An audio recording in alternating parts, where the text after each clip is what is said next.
Kilala nyo ba ito mga tol? Ruben Tostado Garcia may kartadang 27 wins, 10 KOs, 14 losses. Isang Meksikano ito at edad 30. Mula 2021 ito ang kanyang naging laban. Sunod-sunod ang talo at nagkaroon ng split draw. Nagkaroon naman siya ng panalo by knockout at huling dalawang laban niya natalo siya by knockout. Ayon sa post ng Viva Promotion, ito po ang mga kalaban ni Carla Mes Martin sa November 30. Mangyayari po ang laban sa bansang Mexico. Meron daw tayong abangan na malaking laban kay Carla Mes Martin sa 2025.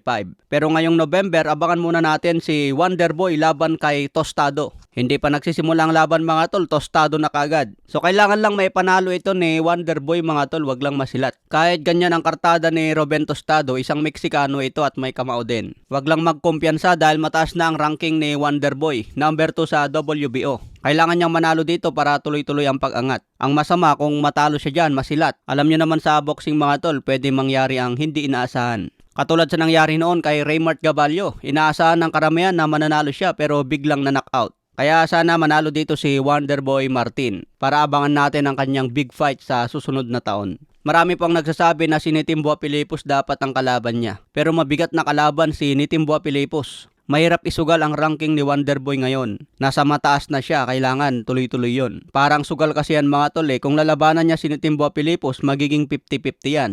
Pwede siyang matalo at bumaba sa ranking. Kaya kailangan itapat muna si Wonderboy sa mga sure ball para makakuha ng big fight laban sa champion. Malapit na kasi umakyat ng division si Naoya Inoue at magbakantayan ng titulo. Ito ang kailangan puntiryahin ni Wonderboy, mapalaban para sa bakanteng belt. Sa ngayon may kartada si Martin na 24 wins, 19 KOs, walang talo. May edad na 25 kaya batang-bata pa. Malaki pa ang may improve kay Martin at maging halimaw. Sa ibang banda naman, Oliver McCall panalo via knockout sa round 2 kontra Frazier. Ito nga po ang nagpabagsak at tumalo noon kay Lennox Lewis. Ngayon mga tol, nagbalik at nakalaban din niya ang isang matanda na. Umabot nga lang po ang laban hanggang round 2 at panalo si Oliver McCall. Matapos ang laban, kinall out ni Oliver McCall itong si Jake Paul. Gusto rin daw niya ito makalaban. Malabong papalagan ito ni Jake Paul mga tol. Senior citizen na, hindi na maulit ang nangyari kay Mike Tyson. Iba kasi ang pangalang Mike Tyson, kayang humatak ng viewers. Samantala itong si Oliver McCall, hindi na pwedeng palagan ito ni Jake Paul. Sa ibang banda naman yung issue tungkol kay Cuadro Alas Casimero, ayon nga po sa balita na may ebidensya naman sila Cuadro Alas tungkol sa nangyari kay Atty. Ligas. Kaya meron palang pinangawakang patunay ang kampo ni Cuadro Alas. Kumbaga meron silang pangdepensa tungkol sa issue para sagutin ang nireklamo ni Atty. Ligas sa GAB. So abangan na lang natin kung ano ang resulta sa reklamo ni Atty. Ligas.